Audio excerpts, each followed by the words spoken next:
Teganya suamiku menganggap aku mandul, malah ternyata ia justru sudah menikahi wanita lain dan membawanya pulang untuk tinggal bersamaku. Assalamualaikum sahabat Bunda. Semoga Allah selalu memberikan kesehatan dan kebahagiaan untuk kita semua. Buat sahabat Bunda yang sudah subscribe, semoga rezekinya dilancarkan ya. Amin ya robbal alamin. Dek, besok Mas pulang ke rumah, bersihin kamar tamu sekalian ya. Mas bawa seseorang. Siapa, Mas? Keluarga Mas ikut ke sini. Sudah, besok saja Mas jelasin. Mas tutup teleponnya ya. Iya, Mas. Aku penasaran siapa yang akan Mas Aris bawa. Mas Aris dinas di luar kota sudah seminggu ini. Dia sering keluar kota. Di sana ada keluarga ayahnya. Apa mungkin yang akan Mas Aris bawa itu sepupunya? Aku segera ke kamar tamu, mengganti spray dan sarung bantal, juga meletakkan selimut baru di atas ranjang, menyapu lantainya dengan bersih, lalu merentangkan karpet di lantai. Sepertinya tamu itu istimewa. Sampai-sampai Mas Aris langsung memerintahkan untuk membersihkan kamar tamu. Kembali ke kamarku, menatap tespek bergaris 2 yang sengaja aku letakkan di atas nakas, di samping tempat tidur. Ya, akhirnya aku hamil juga.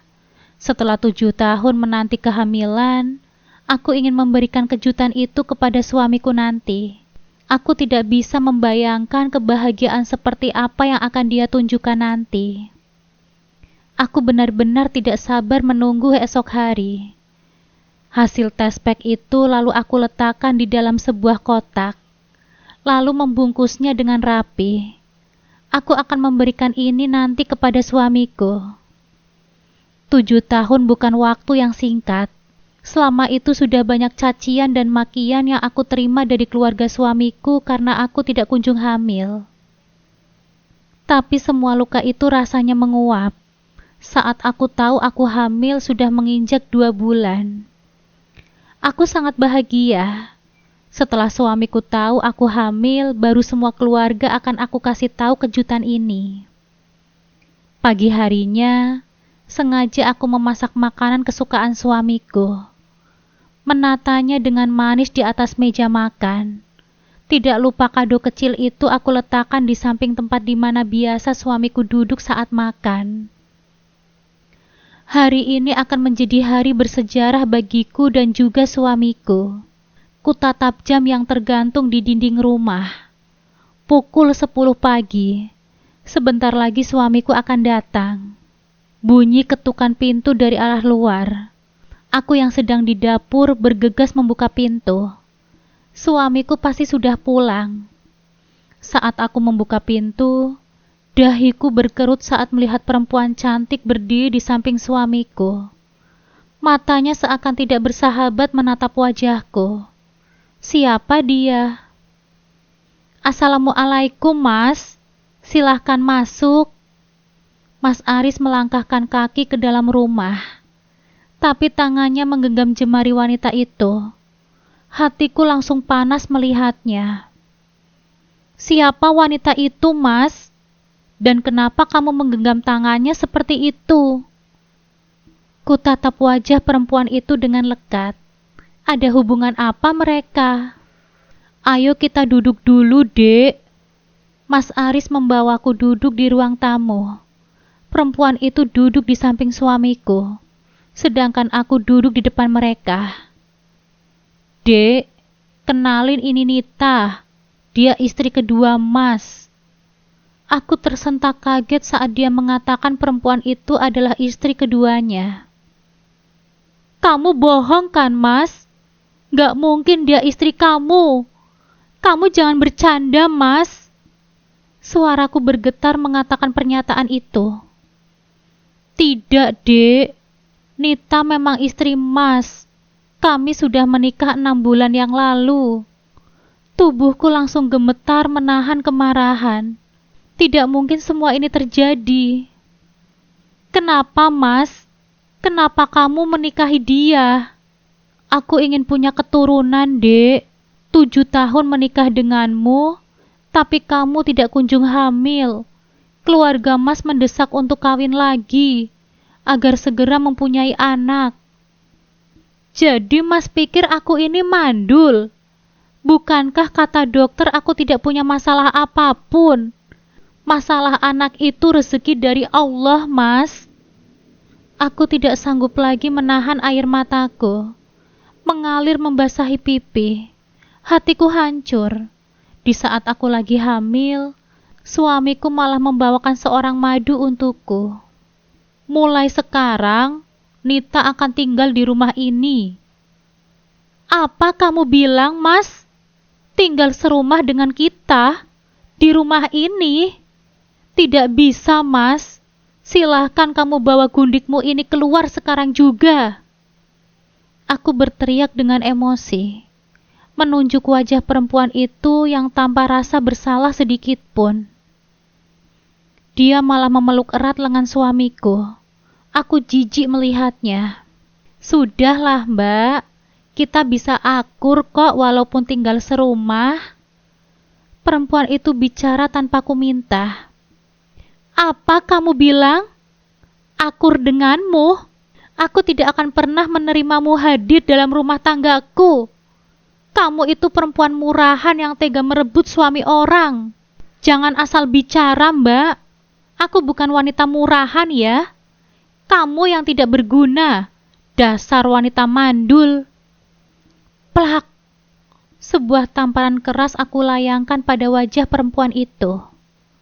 Menjambak rambutnya, menariknya dengan paksa, melemparkannya ke lantai, lalu menginjak tubuhnya dengan kakiku tanpa ampun. Mas Aris berusaha menarikku dengan kuat, mencoba melepaskan genggaman tanganku yang sangat kuat kepada rambut perempuan itu. Bertubi-tubi pukulan aku layangkan pada wajah dan tubuh perempuan itu. Dia berusaha melepaskan diri. Tapi bukan Nisa namanya jika aku tidak bisa mengunci kedua lengan perempuan itu. Menendangnya berulang kali. Aku sangat marah saat dia mengatakan aku ini mandul. Dasar wanita murahan. Aku sangat membencinya. Mas Aris berusaha memeluk perempuan itu, sambil berusaha melepaskan genggamanku pada rambut perempuan itu. Nisa, berhenti Nisa. Tolong hentikan. Nita sedang hamil. Genggaman tanganku pada perempuan itu refleks terlepas. Dia sedang hamil. Aku juga hamil. Apa yang harus aku lakukan? Cepat-cepat Mas Aris menuntun perempuan itu kembali duduk, merapikan pakaian dan rambut perempuan itu dengan penuh kasih sayang. Perempuan itu terisak menangis di pangkuan suamiku. Ada nyeri di dadaku saat melihat suamiku memperlakukan perempuan itu dengan penuh kasih sayang. Ada rasa cemburu yang tidak mampu aku hilangkan. Laki-laki yang selama 7 tahun aku puja dan aku cintai sepenuh hatiku, ternyata tega menyakiti hatiku begitu dalam. Kenapa kamu bisa berubah menjadi kasar seperti ini, Nisa? Kamu yang membuatku berubah, Mas. Tidakkah kamu kasihan melihat keadaan Nita? Dia sedang hamil, tapi kamu malah memperlakukan dia seperti itu. Apa Mas pikir aku akan memanjakannya setelah dia merebut suamiku sendiri? Dia tidak merebutku dari kamu. Aku tidak akan pernah meninggalkan kamu. Aku hanya meminta kepadamu untuk menerima Nita sebagai madumu. Itu saja. Tidak, Mas. Aku tidak sudi dimadu. Tapi semua ini sudah terjadi. Kamu harus menerima Nita. Titik. Jangan membangkang. Tapi aku tidak mau berbagi rumah dengannya, Mas. Silahkan kamu bawa dia keluar dari rumah ini. Aku masih penuh emosi. Tidak mampu aku kendalikan diriku, melihat suamiku masih tetap memeluk perempuan itu. Hari ini saja, Nisa. Besok aku akan membawa Nita ke rumah baru. Aku mohon, sehari ini saja. Aku akhirnya mengalah, membiarkan suamiku menuntun perempuan itu memasuki kamar tamu. Perempuan itu tersenyum licik memandangku. Rasanya aku ingin kembali menghajarnya, tapi suamiku terlihat sangat menyayangi dia. Aku sangat benci melihatnya. Lututku seakan goyang. Aku terduduk di lantai. Kenapa semua ini bisa terjadi? Kenapa di saat aku akhirnya hamil? Di saat itu juga suamiku sedang bahagia karena maduku juga hamil. Netraku tidak mampu membendung bulir-bulir air mata yang bercucuran. Aku tidak mampu menghadapi kenyataan ini. Apa yang harus aku lakukan? Haruskah aku meminta berpisah dari Mas Aris? Tapi bagaimana dengan masa depan anakku nanti? Aku hanyalah seorang istri yang tidak punya pekerjaan apapun. Tidak punya keluarga, hanya seorang paman yang tinggal di luar kota. Kedua orang tuaku sudah meninggal dunia. Bagiku Mas Aris adalah segalanya. Tapi sekarang, dia sudah punya istri yang lain. Tidak mungkin kasih sayangnya sama seperti dulu lagi. Pasti semuanya terbagi. Aku tidak menyadari saat Mas Aris berdiri di depanku. Di tangannya ada kado yang sengaja aku letakkan di meja makan tadi. Sepertinya dia sudah membuka kado itu. Hadiah kejutan yang ingin aku berikan kepadanya. Dek, ini apa? Kado ini isinya tespek. Bergaris 2. Apa kamu sedang hamil? Dia berlutut menatapku yang terduduk lesu. Semua ini sudah tidak penting lagi, Mas. Aku rampas tespek itu darinya. Kualihkan muka dari tatapannya. Hatiku sangat sakit. Seharusnya ini menjadi hari bersejarah untuk kami. Tapi luka yang teramat dalam yang malah aku terima. Jadi ini benar. Kamu hamil. Mas Aris tersenyum bahagia dan langsung memelukku dengan erat. Lepaskan aku, Mas. Silahkan pergi pada gundikmu itu. Aku membencimu. Dek, maafkan aku. Aku sangat mencintai kamu. Aku hanya terpaksa menikahi Nita atas permintaan ibu. Dia ingin segera memiliki cucu. Aku kasihan kepada ibu. Mas Aris berusaha menenangkanku. Tangannya mengusap lembut perutku. Ada rasa bersalah dan juga benci yang tidak bisa aku hindarkan saat dia melakukan itu. Hatiku sangat sakit, tapi melihat suamiku begitu bahagia dengan kehamilanku, aku sedikit merasa bahagia.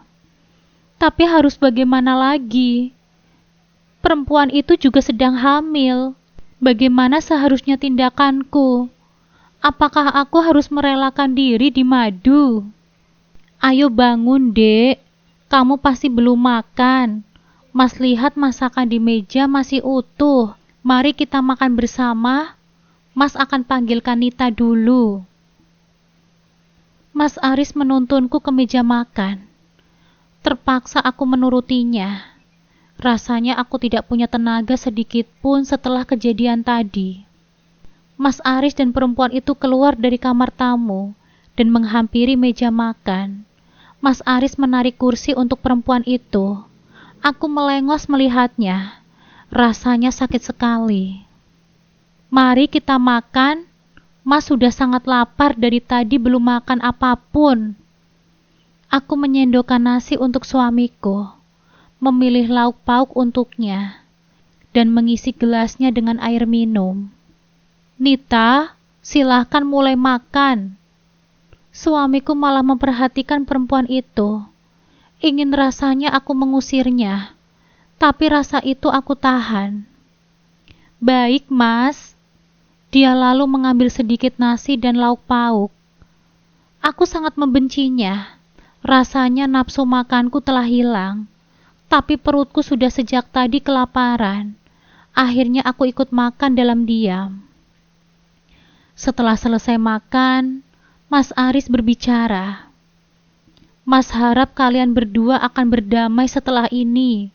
Mas minta kepada kalian berdua untuk akur. Nita, Nisa sekarang juga sedang hamil. Mas harap kamu bisa menjaga ucapanmu kepadanya. Dan kamu, Nisa, Tolong terima kehadiran Nita di rumah ini. Jadi Mbak Nisa ini sedang hamil juga. Perempuan itu seakan sangat terkejut mendengar ucapan suamiku. Ya, kamu pikir cuma kamu doang yang bisa hamil? Aku menatapnya dengan tajam. Dia menundukkan wajah karena aku pelototi.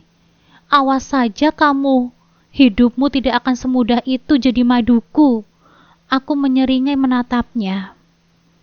Hari menjelang sore, aku mondar-mandir di depan teras. Suami yang aku tunggu tidak kunjung datang. Jangan bilang dia pulang ke rumah perempuan jalang itu. Tanganku mengepal menahan amarah. Aku tidak akan memaafkannya jika malam ini dia kembali bersama perempuan itu.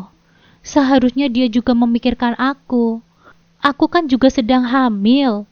Istrinya yang sudah menemaninya selama 7 tahun. Sedangkan perempuan itu baru menjadi istrinya. Aku yang menemani suamiku berusaha dari nol.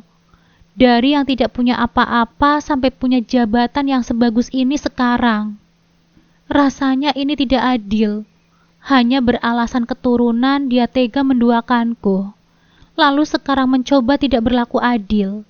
Padahal aku sudah bersusah payah untuk mencoba ikhlas.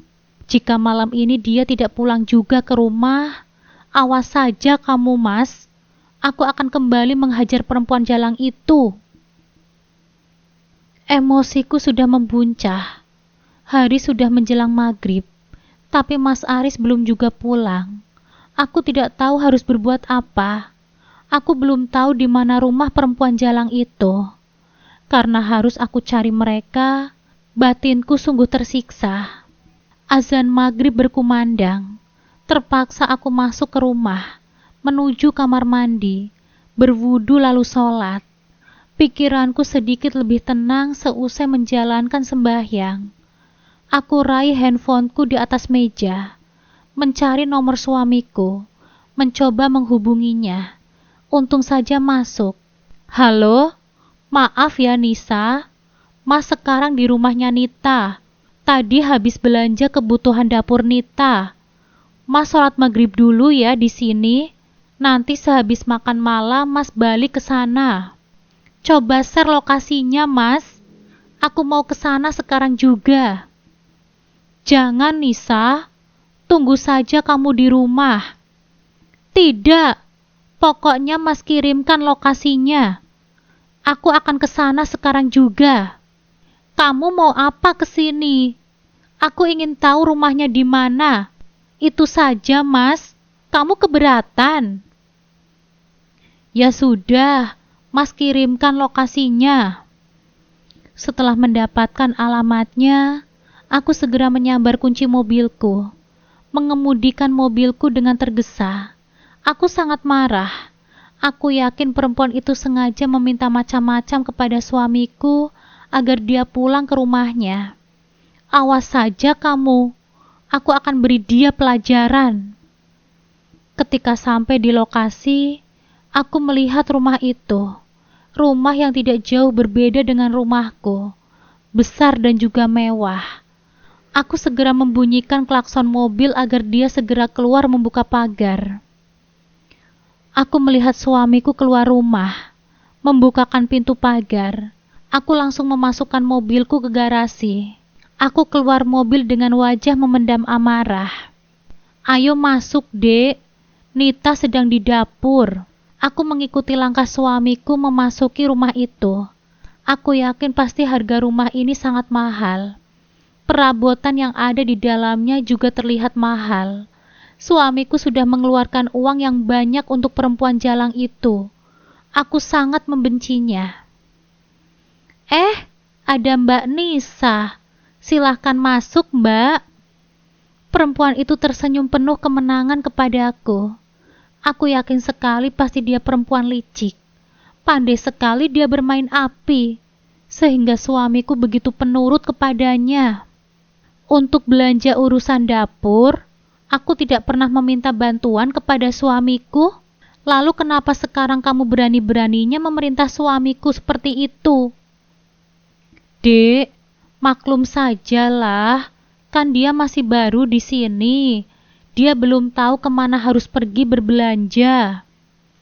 Suamiku masih mencoba membelanya. Benci sekali aku mendengarnya. Iya, Mbak.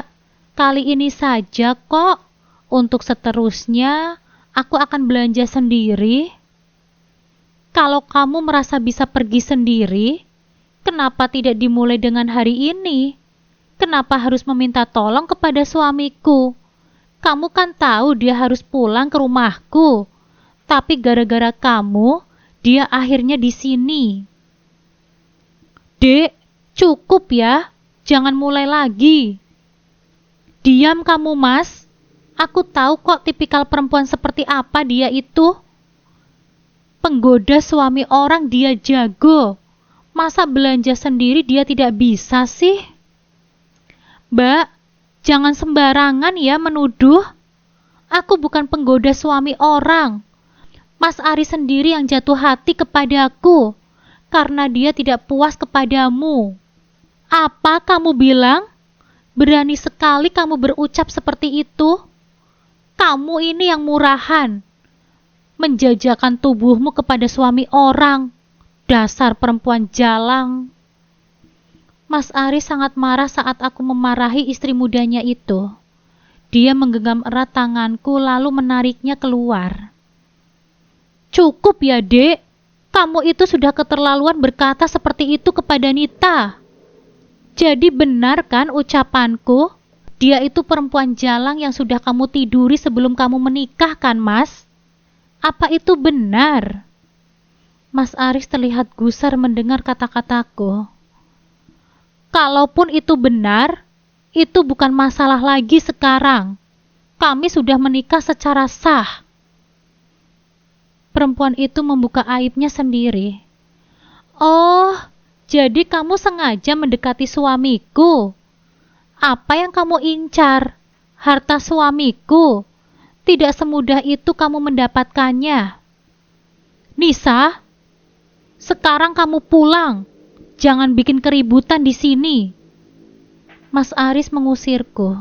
Rasanya sakit sekali. Dia lebih membela perempuan jalang itu. Tidak, Mas. Aku butuh penjelasan dari kamu. Apa benar yang dikatakan oleh perempuan itu? Suamiku hanya diam.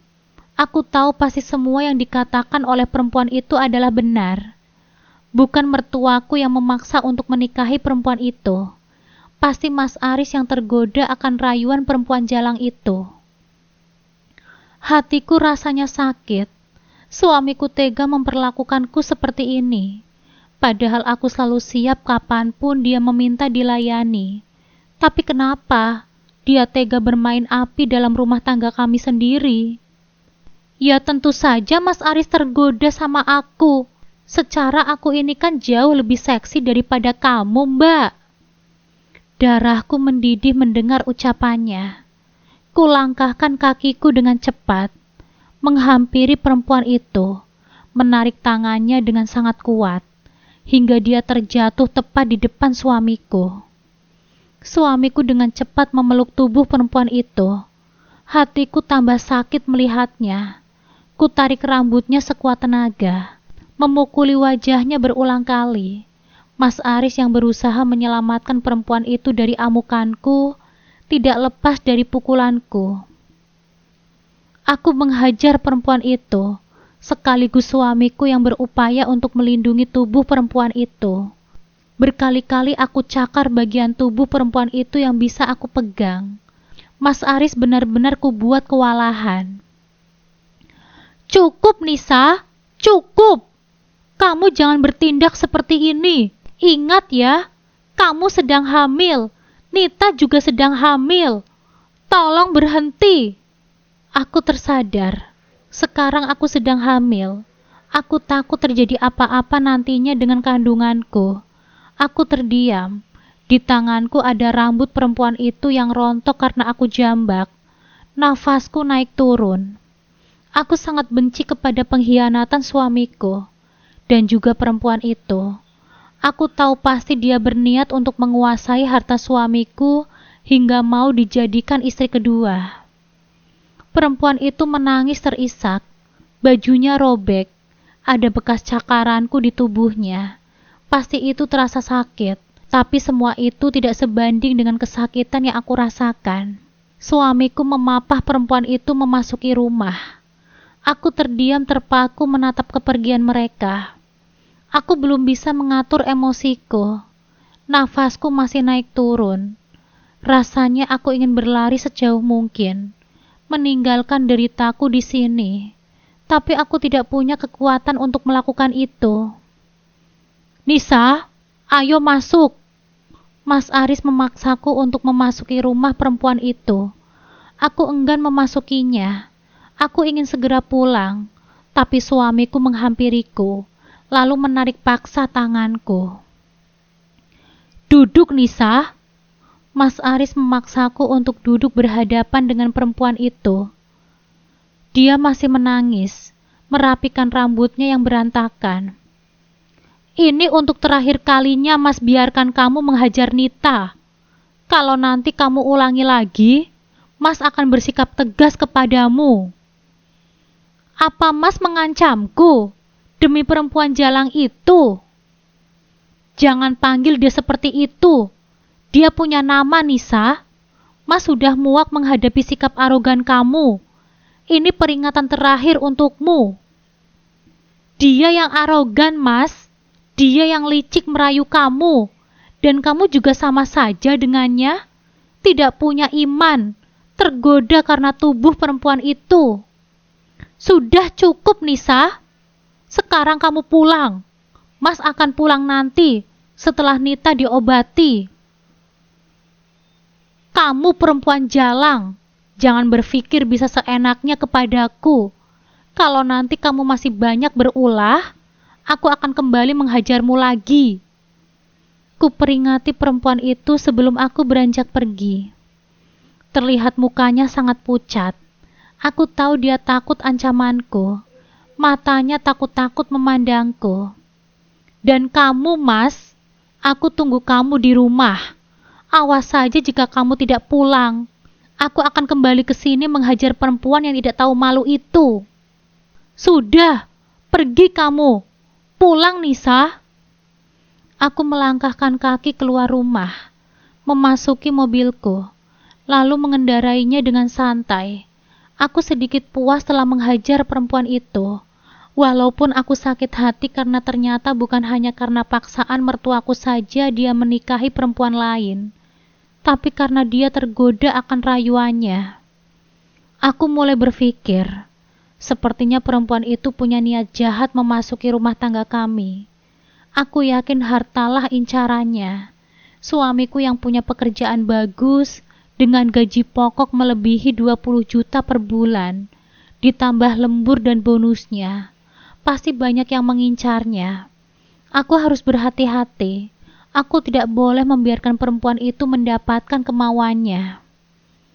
Aku harus menyadarkan suamiku bahwa dia bukanlah perempuan yang baik, tapi aku harus mencari tahu tentang perempuan itu. Aku tidak boleh gegabah. Kularikan kendaraanku menuju ke rumah. Sebelum sampai di rumah, aku berhenti membeli martabak manis. Perutku rasanya sangat lapar. Aku tak bernafsu makan nasi. Sesampainya di rumah, aku letakkan kunci mobil dan handphoneku di atas meja. Aku duduk di ruang tamu, menyalakan televisi dan memakan martabak manis yang sudah aku beli. Aku ingin sedikit melupakan kejadian tadi, sekaligus menunggu kepulangan suamiku. Awas saja kalau dia berbohong. Aku akan bertindak lebih jauh lagi. Suara mobil Mas Aris memasuki garasi rumah. Aku segera membukakan pintu.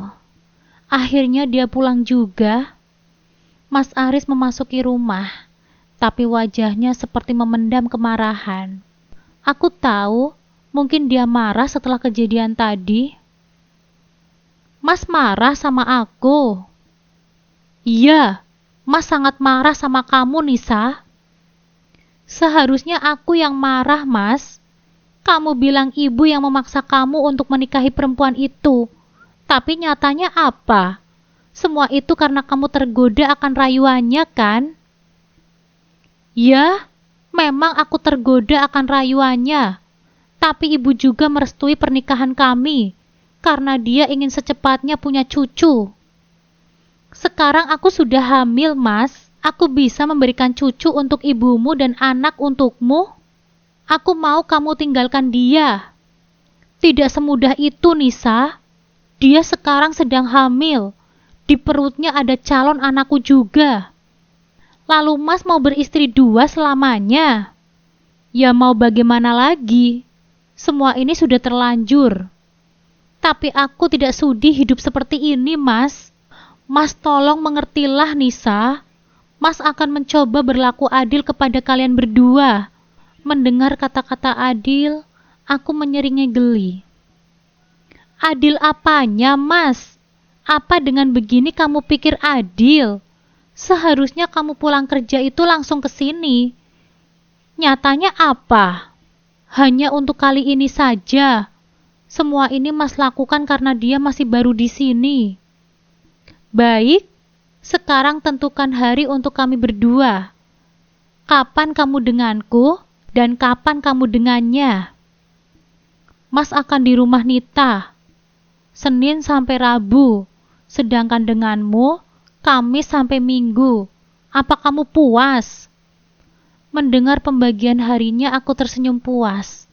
Berarti lebih banyak waktu denganku daripada perempuan itu. Baiklah, aku setuju. Tapi ketika kamu denganku, jangan sekali-kali kamu bertemu dengan perempuan itu. Aku tidak suka. Tapi Mas mohon, Nisa, jaga sikapmu ke depannya. Jangan suka menganiaya Nita. Mas tidak mau sesuatu terjadi pada kandungannya. Iya, Mas. Aku minta maaf. Mas mau Nisa yang dulu, yang lembut dan penyayang. Mas benar-benar tidak menyangka kamu bisa berubah seperti ini. Semua itu karena aku tidak sudi diduakan, Mas. Maafkan Mas, sayang. Iya.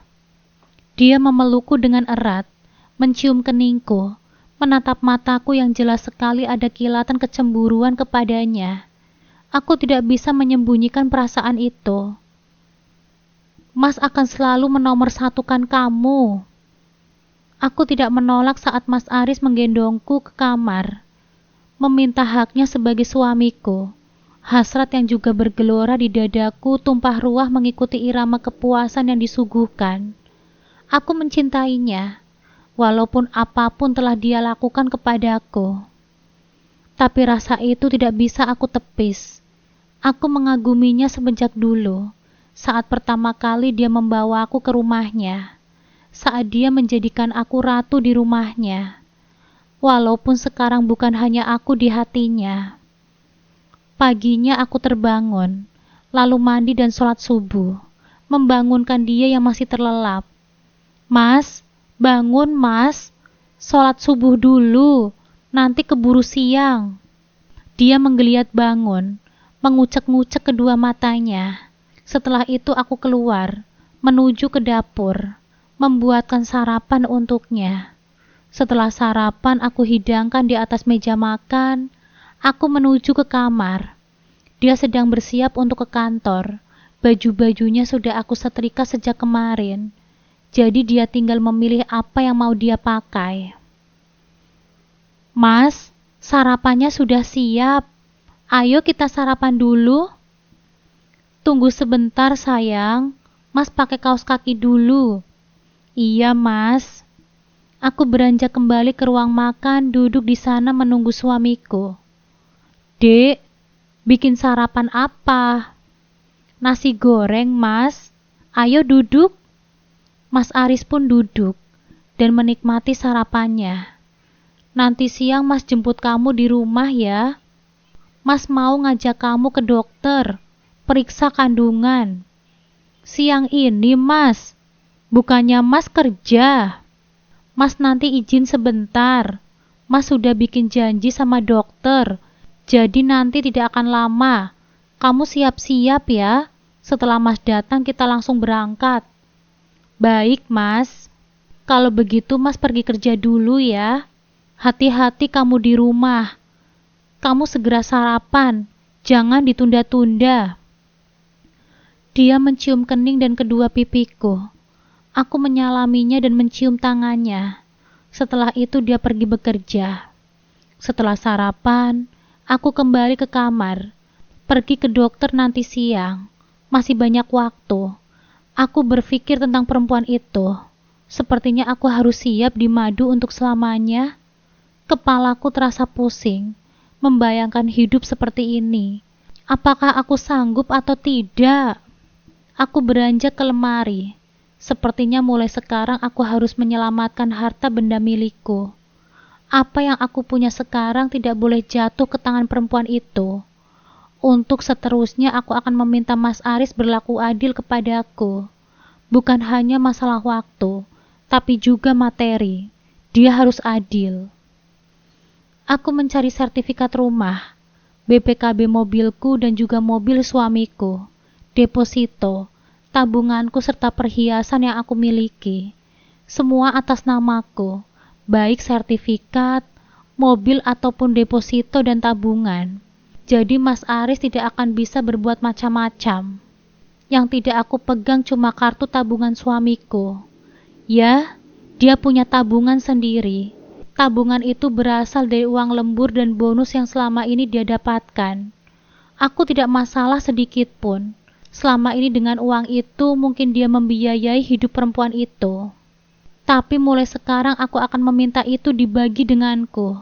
Aku rasa rumah yang dia belikan untuk perempuan itu uangnya diambil dari sana. Kali ini aku akan membiarkan. Tapi untuk seterusnya, aku akan memantau apapun yang dia berikan kepada perempuan itu. Semuanya harus adil. Tapi aku tidak mau harta benda yang aku miliki sebelum kehadiran perempuan itu diganggu-gugat. Semua itu adalah hak milikku. Aku tidak akan sudi berbagi. Aku sudah siap berkemas, memakai dress berwarna marun, berlengan pendek dan menjuntai setinggi lututku. Rambutku terurai panjang sebahu. Hiasan make up tipis menghiasi wajahku. Sebentar lagi seharusnya suamiku akan sampai. Aku melihat jam di dinding, jam 12 siang. Bunyi klakson di luar pagar, berarti suamiku sudah datang. Aku segera menyambar tas kecil dan handphoneku, mengunci pintu, dan keluar pagar untuk menaiki mobil suamiku. Saat aku membuka pintu depan, dan aku naik, aku tiba-tiba mendengar suara sapaan dari arah belakang. "Siang, Mbak Nisa."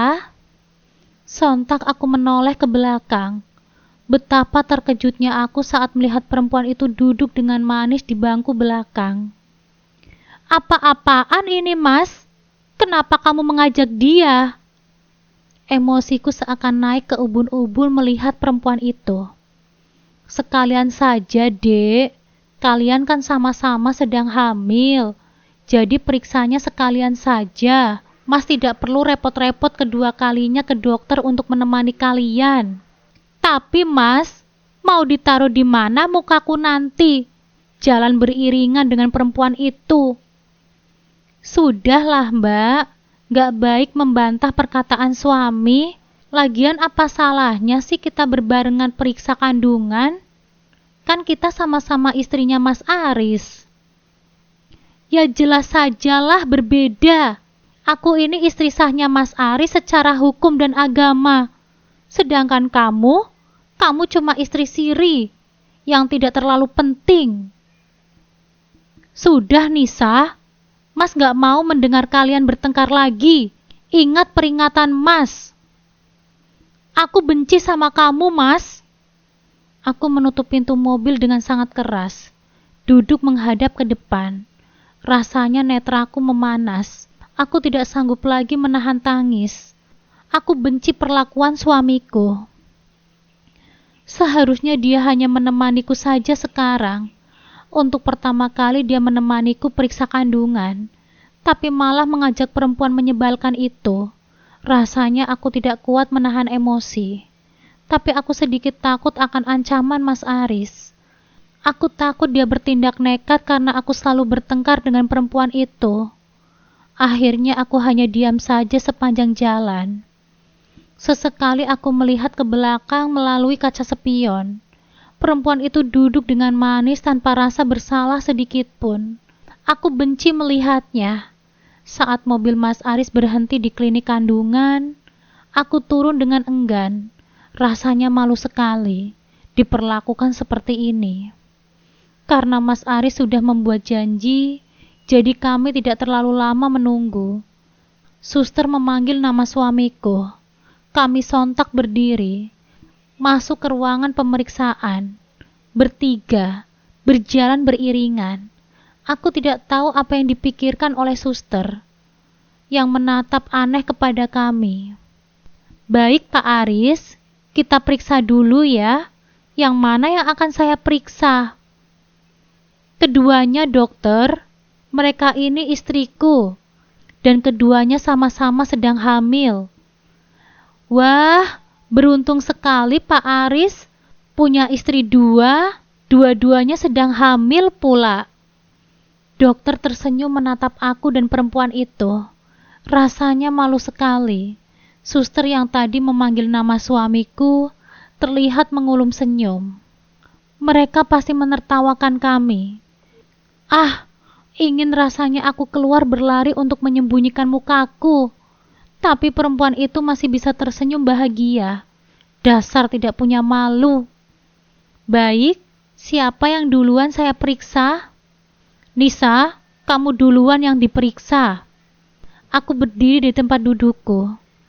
Dokter, suster memeriksa tekanan darahku, kemudian menimbang badan. Setelah itu menyuruhku berbaring di atas tempat tidur pemeriksaan. Dokter mulai memeriksa kandunganku. Aku berharap semuanya baik-baik saja. Setelah memeriksa perutku, dokter mempersilahkan untuk duduk kembali. Dari hitungan tanggal terakhir Ibu Nisa haid, berarti sekarang sudah masuk 10 minggu. Saya akan resepkan obat untuk penguat kandungan ibu dan beberapa vitamin. Harus diminum ya sesuai dengan aturan, agar kandungan ibu tidak bermasalah nantinya. Dan satu lagi, perbanyak istirahat, jangan stres, dan hindari pekerjaan yang berat. Baik dokter, aku sedikit lega mendengar ucapan dokter. Sekarang ibu yang satunya, siapa namanya Pak? Nita namanya dokter. Ayo Nita, sekarang giliranmu. Perempuan itu lalu mulai diperiksa. Aku rasanya enggan sekali melihat perempuan itu diperiksa. Tapi mau bagaimana lagi? Dari hasil pemeriksaan, sesuai dengan tanggal haid terakhir ibu, sekarang sudah masuk minggu ke-15. Pada pemeriksaan selanjutnya, kita akan bisa mendengar detak jantungnya. Sekarang saya akan resepkan obat dan beberapa vitamin. Terima kasih dokter. Perempuan itu ternyata umur kandungannya lebih tua dariku. Berarti dia yang akan duluan melahirkan.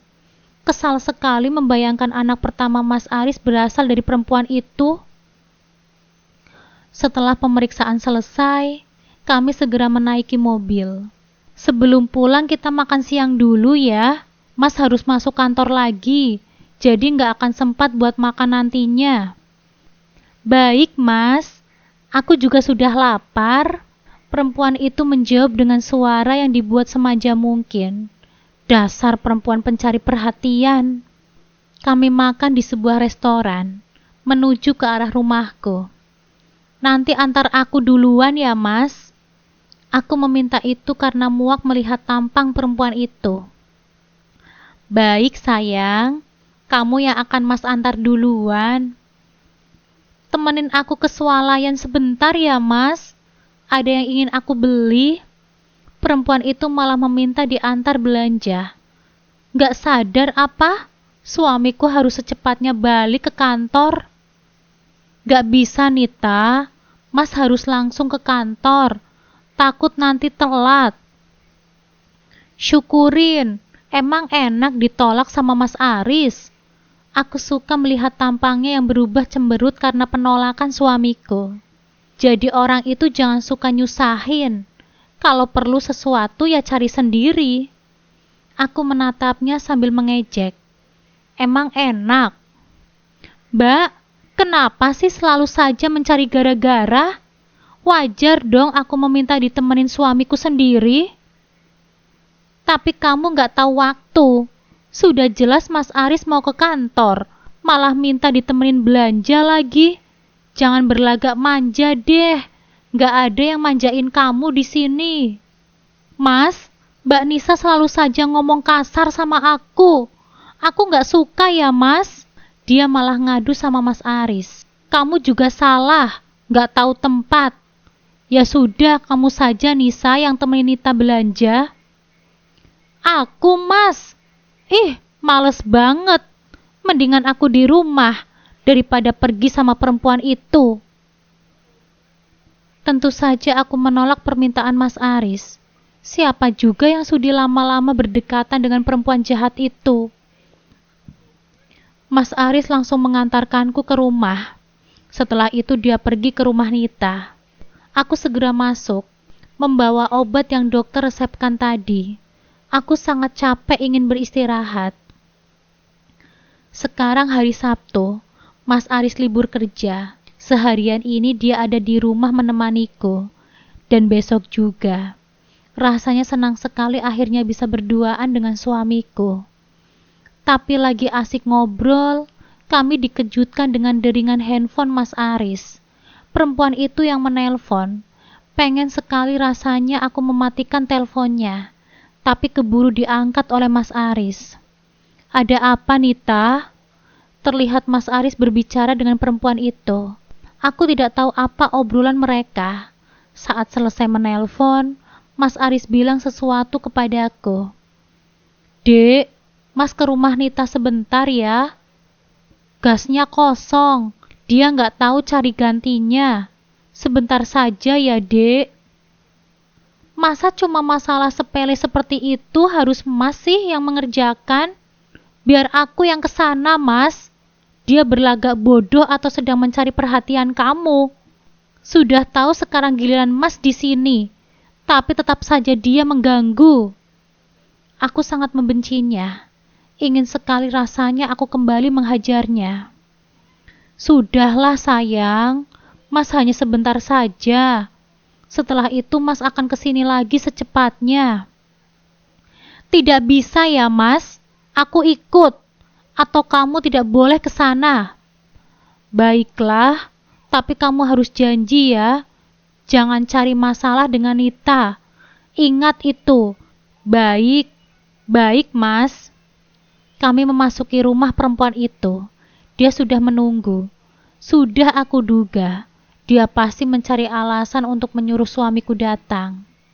Saat kami datang, dia hanya memakai baju tidur yang tipis yang sangat transparan, memperlihatkan lekuk tubuhnya. Dia kaget melihat aku juga datang ke sana. Tampangnya yang tadinya ceria seketika cemberut melihatku. Emang sehari-hari kamu begini ya? Pakai baju tidur yang tembus pandang? Sengaja mencari alasan untuk memanggil suamiku. Ganjen banget sih jadi perempuan. Terserah aku dong Mbak mau pakai apa. Toh Mas Aris selalu menyukai penampilanku. Dia bilang aku ini menggoda dan sangat menggairahkan. Wajahnya menyeringai penuh permusuhan. Ya pantas sajalah kamu seperti perempuan di jalanan yang menjajakan tubuhnya. Apa yang kamu pakai mencerminkan diri kamu yang sebenarnya? Dia terlihat marah mendengar ucapanku. Mas Aris sedang memasang tabung gas yang baru. Setelah selesai, aku bergegas mengajak kembali suamiku pergi dari rumah perempuan itu. Terlihat sekali dia tidak ikhlas Mas Aris pergi denganku. Mas pergi dulu ya Nita. Nanti kalau giliran Mas kesini, Mas akan ajarin kamu untuk memasang gasnya sendiri. Baik Mas.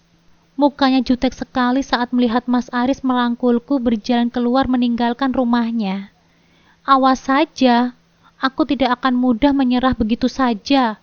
Mas Aris adalah suamiku.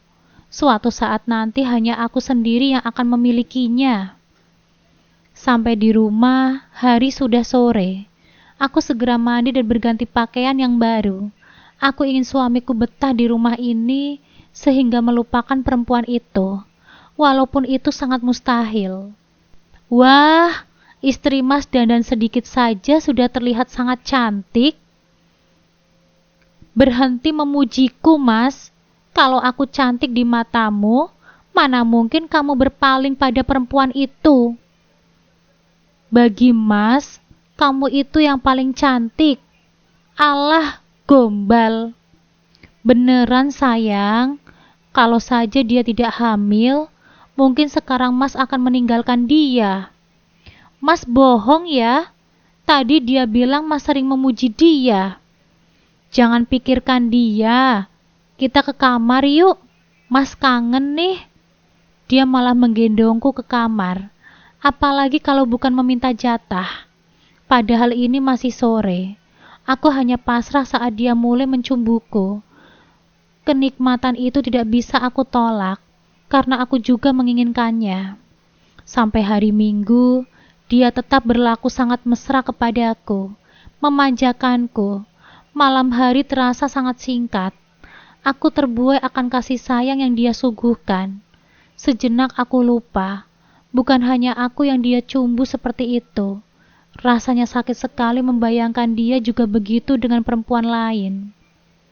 Tapi aku harus bagaimana lagi? Hatiku menolak untuk dimadu. Tapi pikiranku mencoba untuk ikhlas. Aku hanya ingin berdamai dengan waktu. Jika Tuhan memang menakdirkan aku hidup seperti ini, terpaksa aku turuti. Asalkan Mas Aris bisa berlaku adil. Saat itu aku sedang menyiram bunga di taman. Saat ada pesan masuk ke dalam handphoneku. Ada pesan dari mobile banking. Ada penarikan uang dalam jumlah yang sangat besar dari tabunganku. Tidak mungkin. Aku tidak membeli ataupun menarik uang apapun. Apalagi dalam jumlah yang sangat besar. Aku segera berlari ke kamar. Mencari dompet. Memeriksa kartu ATM-ku. Tapi ternyata tidak ada di sana. Kemana?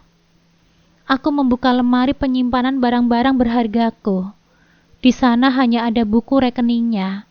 Tapi aku tidak temukan ATM-ku. Aku mulai khawatir. Cepat-cepat aku menghubungi Mas Aris. Jangan-jangan dia yang mengambil kartu ATM-ku. Halo, Dek. Ada apa kamu menelpon? Mas masih kerja nih. Aku mau tanya, Mas. Mas lihat kartu ATM-ku enggak? Aku simpan di dalam dompet, tapi sekarang tidak ada. Oh, ATM kamu Mas ambil kemarin. Mas mau beli sesuatu. Mas, itu kan kartu ATM-ku. Kenapa Mas ambil tanpa seizinku? Lalu untuk apa Mas mengambil uang sebanyak itu? Mas beli apa? Aku mencecarnya dengan banyak pertanyaan. Untuk apa uang sebanyak itu? Mas beli mobil untuk Nita.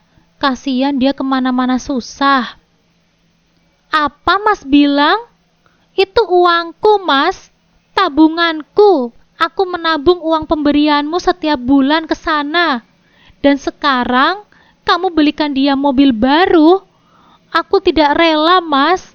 Aku akan ke rumah dia sekarang juga dan mengambil mobil itu. Jangan seperti itu, Nisa. Apa salahnya sih Mas belikan mobil untuk dia? Toh kamu dan Mas juga sudah punya mobil. Ya jelas salah, Mas. Masa pakai uang simpananku sih? Itu kan hakku. Kalau Mas mau membelikan dia mobil, pakai uang tabungan kamu sendiri, Mas. Tapi uang tabungan Mas sudah kepake untuk membeli rumah Nita, Dek.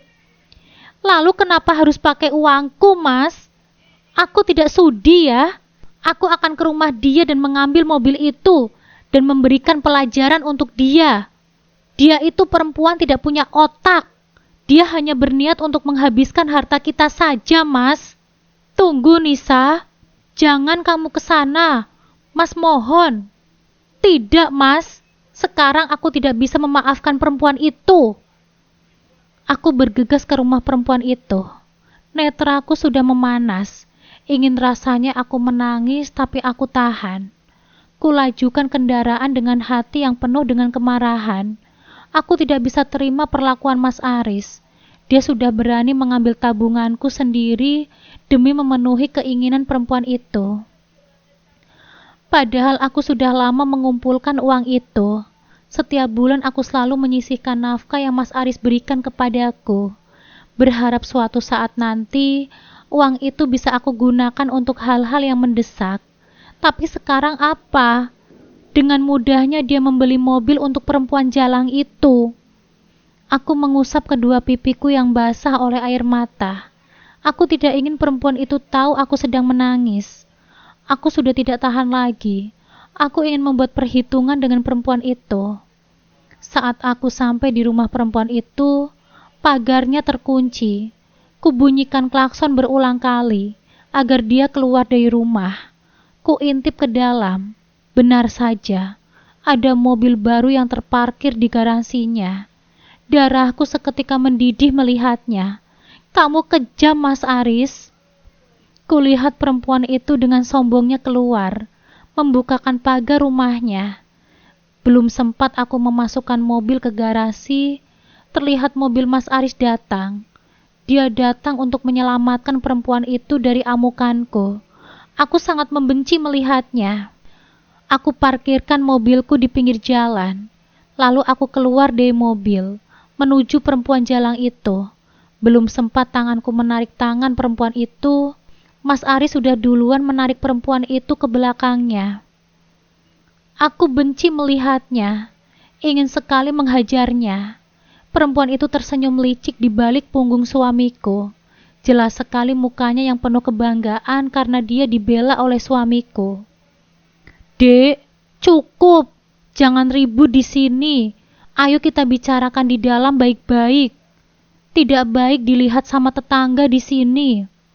Biarkan saja, Mas. Biar orang tahu wanita seperti apa tetangga mereka. Seorang pelakor yang sekarang mencoba menguasai harta suamiku. Aku berteriak dengan keras. Rasanya sakit sekali. Diperlakukan tidak adil seperti ini. Mbak Nisa, kerjaannya kok selalu marah-marah sih? Gak bosan apa, Mbak?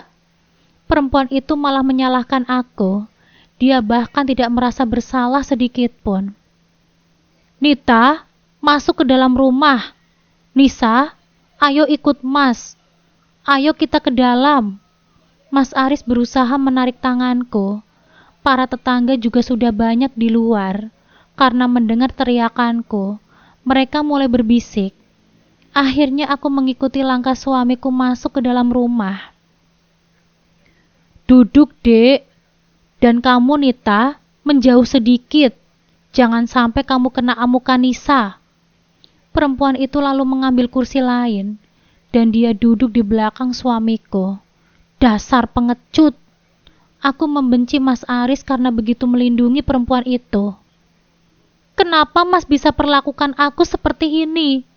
Aku sudah menerima Mas punya istri lagi. Tapi sekarang, kenapa Mas sampai tega membelikan dia mobil dengan uang tabunganku? Netraku memanas. Air mataku pun tidak mampu aku bendung. Akhirnya pertahananku goyah. Aku menangis terseduh-seduh. Kukibaskan tangan Mas Aris yang berusaha menenangkanku. Dek, uang tabungan Mas tidak cukup untuk membelikan Nita mobil. Mas kasihan melihat dia susah payah keluar karena tidak punya mobil. Aku tidak masalah kamu belikan dia mobil, Mas, tapi menggunakan uangmu sendiri.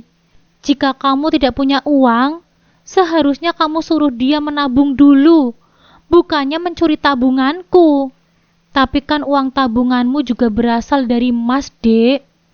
Mas, uang itu aku peroleh sebelum kamu menikah dengan perempuan itu. Itu adalah hakku. Seharusnya kamu adil, Mas. Aku menemanimu dari yang kamu tidak punya apa-apa, sampai sekarang kamu berkecukupan. Sedangkan dia langsung mendapatkanmu di saat kamu sudah sukses. Dia harus merasakan juga bagaimana rasanya hidup susah, Mas. Mas minta maaf, Dek. Nanti akan Mas ganti uang itu. Tidak, Mas. Aku tidak sudi. Kalau perempuan itu mau punya mobil, suruh dia menabung dari nafkah yang kamu berikan. Tapi, Dek, Mas sudah membeli mobil itu. Gak mungkin kan Mas balikan lagi? Baik, aku akan bawa mobil itu sekarang juga ke rumahku. Gak bisa gitu dong, Mbak. Itu kan mobilku, hadiah dari suamiku. Bahkan aku belum mengendarainya. Mbak tidak bisa mengambilnya. Perempuan itu berbicara. Sontak mataku menatapnya dengan penuh kemarahan. Apa kamu bilang? Itu adalah mobilku. Karena uangku yang Mas Aris pakai untuk membelinya. Walaupun begitu, itu tetap menjadi mobilku, Mbak. Aku tidak sudi memberikannya kepada Mbak. Apa kamu ingin aku berlaku kasar lagi kepadamu? Aku tidak takut sedikit pun kepadamu. Sudahlah, Dek. Mas mohon jangan diperpanjang lagi. Biarkan mobil itu untuk Nita. Mas akan ganti kembali uang kamu. Kalau Mas tidak mau memberikan mobil itu kepadaku, maka ceraikan saja aku. Aku sudah sangat muak dengan semua perlakuan yang tidak adil suamiku. Lebih baik aku bercerai daripada hidupku seperti ini. Dek, jangan bicara seperti itu. Aku tidak mungkin menceraikan kamu. Mas sangat mencintai kamu, Nisa. Dan juga calon anak kita. Mas Aris terlihat takut berpisah dariku. Tapi aku sudah tidak tahan lagi. Kalau Mbak Nisa minta cerai, ceraikan sajalah, Mas. Kan masih ada aku dan calon anak kita. Hidup kita akan bahagia tanpa kehadiran dia. Perempuan itu menghasut suamiku untuk menceraikanku. Diam kamu, Nita. Kamu tidak berhak memaksa Mas untuk menceraikan Nisa. Turuti kemauan gundikmu itu, Mas. Aku sudah muak hidup seperti ini. Pengorbananku selama ini tidak kamu hargai sedikit pun. Lebih baik kita bercerai saja. Kata cerai yang keluar dari mulutku bagaikan pisau bermata dua, melukai Mas Aris, tapi juga membebaskanku dari belenggu sakit hati yang tidak tertahankan lagi. Wajah Mas Aris pun menjadi pucat. Ia tidak menyangka aku yang dulu selalu menurut, kini tegas mengucapkan kata itu. Nisa, jangan gegabah. Mas minta maaf ya. Uangnya akan segera Mas ganti. Rayunya, tapi matanya masih melirik ke Nita yang berdiri di belakangnya dengan senyum kecut. Kamu lihat sendiri kan, Mas? Kataku. Suaraku datar namun penuh keyakinan.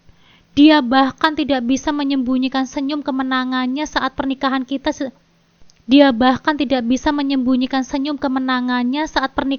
sedang di ujung tanduk. Aku sudah capek, Mas. Lebih baik kita mengakhiri ini dengan baik-baik. Proses perceraian kami pun berjalan. Mas Aris awalnya yakin dia bisa menguasai segalanya. Sampai akhirnya di pengadilan, ku acungkan sebuah dokumen yang membuatnya terdiam membatu. Ini perjanjian pranikah kita, Mas Aris, ucapku dengan tenang. Yang dulu kamu tanda tangani tanpa membacanya dengan saksama. Karena terlalu yakin cinta kita akan abadi.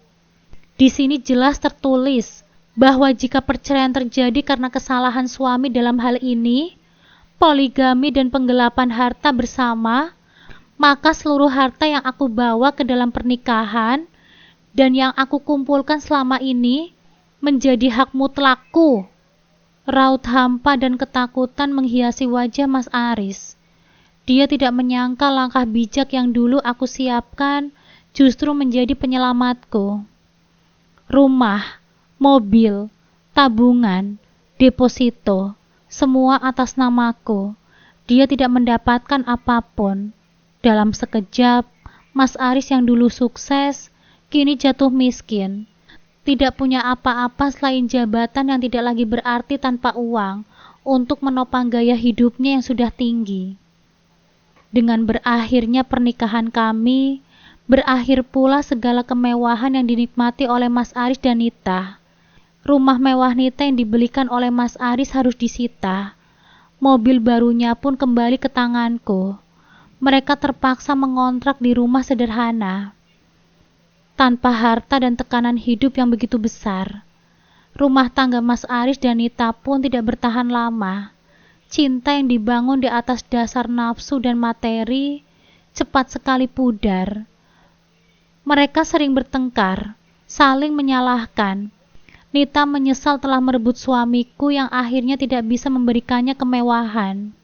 Sementara Mas Aris baru menyadari betapa berharganya pengorbanan ketulusanku selama ini. Tak lama setelah perceraian kami resmi, kabar sampai kepadaku, Mas Aris dan Nita juga memutuskan untuk berpisah. Sementara itu, aku bangkit. Dengan harta yang berhasil aku selamatkan, kugunakan untuk membuka usaha kecil-kecilan. Aku fokus pada kehamilanku dan masa depanku. Usahaku ternyata berhasil, bahkan berkembang pesat melebihi saat aku masih bersama dengan Mas Aris. Aku tidak hanya kaya secara materi, tetapi juga bahagia dan tenang secara batin. Terkadang aku melihat Mas Aris dari kejauhan. Dia kini hidup susah, bekerja serabutan, ada sedikit rasa iba, tapi itu segera tergantikan dengan rasa syukur. Allah telah memberikanku keadilan. Air mataku selama 7 tahun akhirnya terbayar dengan kebebasan dan kebahagiaan sejati. Aku dan anakku akan baik-baik saja, bahkan jauh lebih baik tanpanya. Tamat.